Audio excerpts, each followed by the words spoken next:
He'd waited a long time for a dry, moonless night. The winds got faster.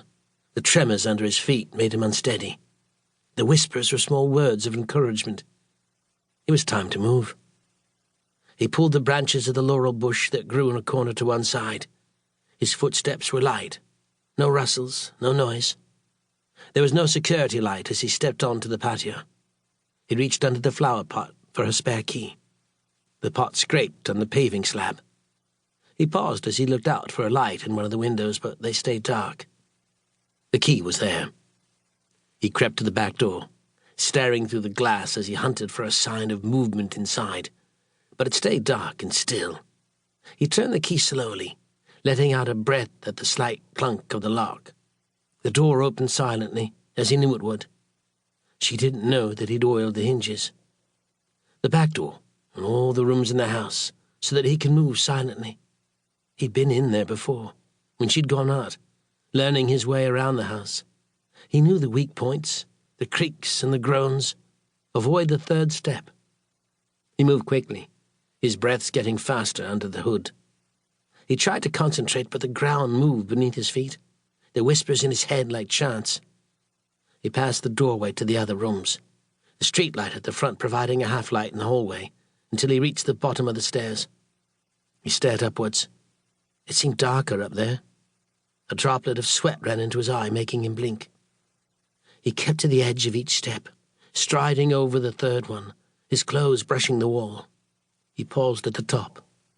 The voices stopped as if holding their breath. The earth stayed still. Now he was in control. Her bedroom was large, with the streetlight outside the window. Her bed faced the door, so this was the most dangerous time. If she heard a noise, or just sensed his presence, she'd see him, but only as a shadow, a vague outline. Darkness was his friend, but he couldn't afford to be caught. He listened out for the creak of the mattress as she moved, or the sound of her feet on the carpet, investigating the noise. Nothing. Her bedroom door was ajar, and the only sound was the steady tick of a clock. He pushed at the door. It opened slowly, silently. He remained still, to see whether she moved or opened her eyes. He could leave, and she might think it was a dream. As his eyes became accustomed to the gloom, the faint glow of the streetlight made a silky bedcover gleam. He knew how it felt. He'd lain on it when she wasn't there, took in her aroma from the pillows, stale perfume and warm sleep. He'd looked through her drawers, run his hands through her underwear, relished the silkiness. His mouth was open as he stepped into the room, his breath coming too quickly.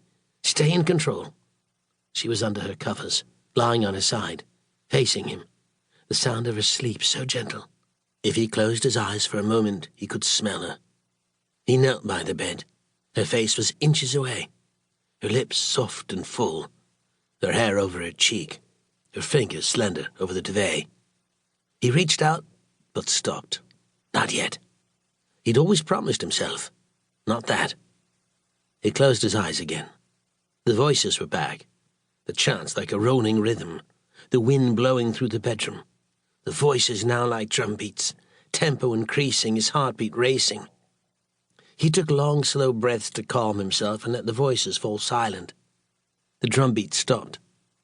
All he had left were the race of his heartbeat and the rise and fall of his chest. He opened his eyes and gasped. Her eyes were open too. Her arm moved quickly.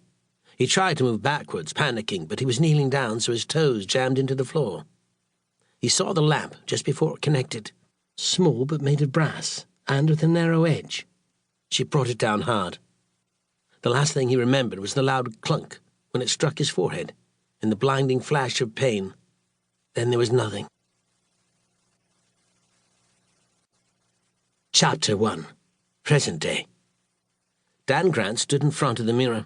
He was in his court dress, long black gown, stiff collar with bands, just 2 strips of white cloth drooping from it, stark white against the deep black of his waistcoat. But it wasn't his clothes he was checking. It was his nerve.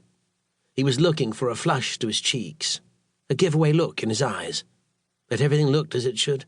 Strong chin, resolute stare. Is it always like this? Dan turned around. It was Jayne looking.